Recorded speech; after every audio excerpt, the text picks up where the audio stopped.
Olá, pessoal. Então, nós vamos falar a respeito de aterosclerose. E aterosclerose, para a gente falar, a gente tem que falar de duas patologias são a dislipidemia e a síndrome metabólica. Vamos então primeiro falar da aterogênese. O que é aterogênese? A aterogênese é um processo inflamatório crônico de origem multifatorial, tá certo? Ela tem uma grande dependência genética e familiar e pode ser agravada segundo o estilo de vida. Eu não canso de lembrar a todos vocês que a doença aterosclerótica é uma doença de início precoce, muito antes de que ocorra o evento. Então, ela se instala durante o decorrer de anos, até que finalmente então ocorre a ruptura da placa, quando então tem o evento tromboembólico, né? Então, lembrem-se, é uma doença silenciosa que precisa ser diagnosticada precocemente e, quando necessário, também instituído o tratamento. Bom, a principal causa de aterosclerose é o aumento do colesterol. O aumento do colesterol ele tem uma origem do ciclo exógeno, perdão, então que são os quilomicrons, a gordura que vem da alimentação, e o ciclo endógeno, que é aquele em que existe a recirculação do colesterol, que nós vamos ver em maior detalhe na aula da feira. Mas, sem dúvida nenhuma, o colesterol é um principal risco cardiovascular, entre vários outros. Só para exemplificar, apesar desse trabalho ser um trabalho já bastante antigo, mas se você pegar um risco de 1 para um colesterol de 181, um colesterol de 200 e pouquinho vai representar um aumento de risco de 70% em relação a um colesterol total de 180. Então, não existe dúvida mais, esse estudo é antigo, mas ele foi repetido inúmeras vezes, de que o colesterol é realmente um importante fator de risco para a mortalidade cardiovascular. Se fala muito a respeito da hipertrigliceridemia, porque ela também é muito prevalente. Entretanto, o seu papel na doença cardiovascular ainda não está muito bem estabelecido. O que se sabe com certeza é que a hipertrigliceridemia grave, ela é um risco aumentado para pancreatite. Muito bem. Quando nós, então, falando de doença aterosclerótica, eu falei de aumento de colesterol como principal fator, mas vejam bem, existem inúmeros fatores que contribuem para a doença aterosclerótica. Existem aqueles fatores que são não modificáveis, como história familiar, idade, o fato de ser do sexo masculino, mas existem, como vocês podem ver aqui, inúmeros fatores que são modificáveis. Então, o tratamento da hipertensão, o incentivo à parada de fumo e do álcool, a prática de atividade física, uma nutrição e uma dieta adequada. Então, tudo isso é importante e é capaz de modificar substancialmente o risco cardiovascular de um indivíduo. Bom, quando você então vai abordar um paciente, você deve estabelecer a época do diagnóstico e muito importante saber se tem familiares de primeiro grau com doença cardiovascular prematura, né? Se tem história de diabetes e também a questão de investigar o uso de determinados medicamentos e patologias, como por exemplo HIV e o tratamento de drogas antirretrovirais, que aumentam substancialmente o risco de dislipidemia secundária. Sempre também pensar em dislipidemia primária, que é aquela familiar, né, naqueles indivíduos que têm um colesterol muito alto, né, acima de 310 quando é adulto ou acima de 230 quando for criança, um LDL maior que 190 em adulto ou um LDL maior que 160 em criança. Então, esses sinais, eles indicam o rastreamento de familiares para uma dislipidemia familiar ou primária. Os sinais clínicos que eu estou mostrando aqui nesse slide, eles não são frequentes, mas se você ver um halo corneano, por exemplo, ele é patognomônico de uma dislipidemia familiar.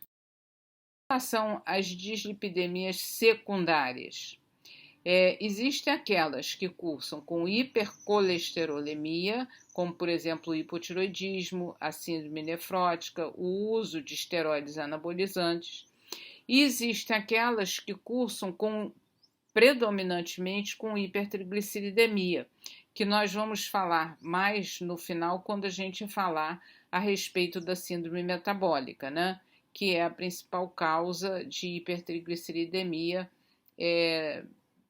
mais comum, né? Assim. O problema que a gente sempre se depara quando está diante de um paciente com alteração nos lipídios, seja colesterol, seja triglicerídeo, é quem deve ser tratado, quanto, até quando e como. Isso daí é muito importante. E para nos ajudar a responder essas 4 perguntas, nós fazemos estratificação de risco. Existem algumas ferramentas, existem várias diretrizes, como vocês podem ver aqui, existem várias diretrizes, mas uma ferramenta bastante útil que eu recomendo para vocês terem no celular de vocês é essa calculadora para estratificação de risco cardiovascular. Ela é de muito simples uso e ela vai te auxiliar a saber quem é o paciente que você precisa tratar, qual é a meta que precisa ser atingida para aquele determinado paciente. Por que eu falo de meta? Porque vocês já devem ter reparado, quando vocês recebem um perfil lipídico, um lipidograma de algum paciente, ou vocês talvez já tenham visto de um parente, alguma coisa assim, que os valores de LDL, colesterol e de não HDL, eles variam de acordo com a categoria de risco do indivíduo. Então, aquele indivíduo que tem um baixo risco cardiovascular, vou exemplificar, uma mulher jovem, atleta, que não fuma, ela é uma pessoa que, pelo estilo de vida, pelo fato de ser mulher, ela, se você for estratificá-la, você vai ver que ela é de baixo risco cardiovascular.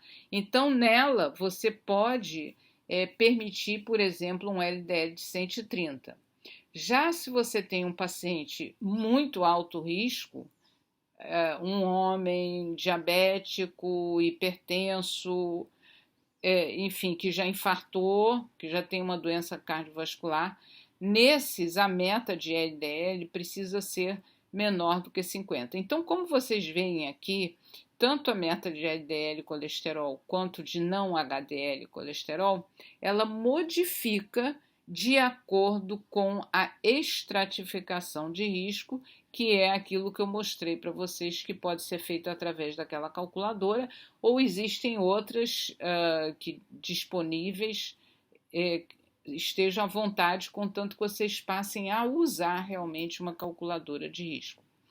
Então, uma vez que você estabeleceu qual é a meta do teu paciente, qual é o alvo terapêutico, você então vai iniciar o tratamento. O tratamento, ele pode ser mudança de estilo de vida, que é o não farmacológico, aliás, pode ser, não, deverá ser, né? Aquela questão da alimentação, que a gente já conversou anteriormente, a questão dos hábitos como o fumo, o estilo, a atividade física, estilo de vida, né? E a farmacológica. A farmacológica, pedra angular, a droga mais importante, que tem centenas, milhares de estudos que realmente reduzem o risco cardiovascular, sem sombra de dúvida nenhuma, são as estatinas. Agora, as estatinas, elas não são todas iguais. Existem as estatinas de alta potência, de moderada potência e de baixa potência. Então, elas não são todas iguais, e é claro que se você estiver diante de um paciente cuja meta, cujo alvo terapêutico é uma redução acentuada do LDL colesterol, você vai ter que lançar mão de uma estatina de alta potência, e o contrário também é verdadeiro. Se você está diante de um paciente cujo alvo terapêutico é apenas uma pequena diminuição do LDL, então você pode lançar mão de uma estatina de baixa potência. Esse slide eu considero talvez um dos mais importantes da aula. Por quê? Porque ele mostra que as estatinas, elas têm um efeito que nós chamamos de efeito pleotrópico. Então, a redução de eventos cardíacos é um efeito que só vai ser observado depois de anos de uso. Então, o que você vai observar inicialmente é a redução do LDL, é o resultado laboratorial. Mas o restauro da função endotelial, a redução do processo inflamatório, a redução de eventos isquêmicos, a estabilização de placas vulneráveis, esses efeitos vão ocorrer lenta e progressivamente durante o ano. Então, por que eu digo que esse é o slide talvez mais importante da aula? É porque, para lembrar sempre a vocês que você não trata o laboratório, você não trata o colesterol, você está procurando tratar o teu paciente a doença aterosclerótica, que não é apenas a redução do LDL, tá? Então, um outro assunto que nós vamos abordar, que é um assunto extremamente prevalente, é a questão da síndrome metabólica. Existem várias classificações de síndrome metabólica. Atualmente a unificada, digamos assim, é que ela deve ser aplicada, em primeiro lugar, para indivíduos entre 40 e 75 anos, que tenham 3 dos seguintes critérios especificados. Então, é circunferência abdominal maior do que 102 no homem ou maior do que 88 em mulher. Em asiáticos é mais baixo. Triglicerídeo maior do que 150, HDL no homem menor que 40, na mulher menor que 50. A pressão arterial, o paciente hipertenso ou com pressão arterial de 130 sistólica igual maior do que 80 diastólica, e a disglicemia, quer dizer, a partir de uma glicemia maior do que 100, igual maior do que 100, então já conta como um critério. Então, o indivíduo ele precisa ter 3 desses critérios para então ser diagnosticado com síndrome metabólica. Se associa muito síndrome metabólica com obesidade, mas eu acho que aqui está bem ilustrado que nem sempre isso é verdadeiro. Aqui é uma paciente verdadeira do IED, obesa, pelo que vocês estão vendo, e ela não tinha síndrome metabólica. Isso daqui é um paciente de um colega nosso que ele já tinha tido um infarto agudo do miocárdio, e reparem, o IMC dele era normal, o que preponderava era realmente essa barriguinha. Então, simplesmente essa barriguinha e, obviamente, o perfil metabólico dele, os exames laboratoriais, mostravam que ele tinha síndrome metabólica, enquanto que ela não. Então, vejam bem, não é o fato de ser obeso que seja sinônimo de síndrome metabólica. A síndrome metabólica, ela cursa com intolerância à glicose ou diabetes tipo 2, doença cardiovascular, mas também com outras anormalidades, como, por exemplo, DPOC, apneia do sono, algumas alterações neurológicas, como, por exemplo, demência, né?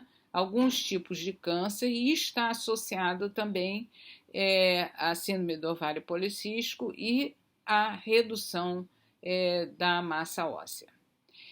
Muito bem, e isso se dá como, aonde, por quê? Principalmente por conta dos adipócitos. Os adipócitos viscerais, eles são diferentes dos adipócitos periféricos. Reparem que os adipócitos viscerais, eles são maiores do que os periféricos, o subcutâneo, né? E eles têm muito mais tendência a se depositar em outros tecidos, como vocês podem ver aqui no fígado, né? Então é a famosa esteatose hepática, se depositar também no músculo, e eles são responsáveis pela produção de marcadores inflamatórios, né? Então, o perfil lipídico da síndrome metabólica são esses triglicerídeos elevados, o HDL baixo, o LDL limítrofe, existe um padrão de LDL pequeno e denso e a ApoB se encontra elevada. Então, como eu já falei anteriormente, esses pacientes têm muitas vezes apneia obstrutiva do sono, doença hepática não gordurosa, uma outra anormalidade muitas vezes encontrada é hiperuricemia, hipogonadismo no homem. Então, vocês vejam que também, apesar de não fazerem parte do critério diagnóstico, estão fortemente associadas à síndrome metabólica. E quando a gente vai falar de tratamento, é sempre bom citar esse trabalho, que foi um trabalho que utilizou placebo, metformina ou mudança de estilo de vida, né? Que foi o Diabetes Prevention Program. E vejam aqui, quem obteve o melhor resultado foi exatamente a mudança de estilo de vida, superior à metformina, que nós vemos sendo usada com uma certa frequência na prática. Então, a farmacoterapia da síndrome metabólica, ela vai ser direcionada à obesidade, ao metabolismo glicídico, a hipertensão e a dislipidemia de acordo com o perfil de cada paciente, né? Então, em suma, as mensagens principais dessa aula a aterosclerose é um processo longo e silencioso e sua origem é multifatorial. A meta de tratamento precisa ser individualizada. As estatinas são as pedras angulares do tratamento e devem ser mantidas por tempo indeterminado. E o tecido visceral é um forte marcador cardiovascular e metabólico independente. Deixo aqui com vocês, para esses minutos finais, as referências bibliográficas e vejo vocês, então, na aula na terça-feira.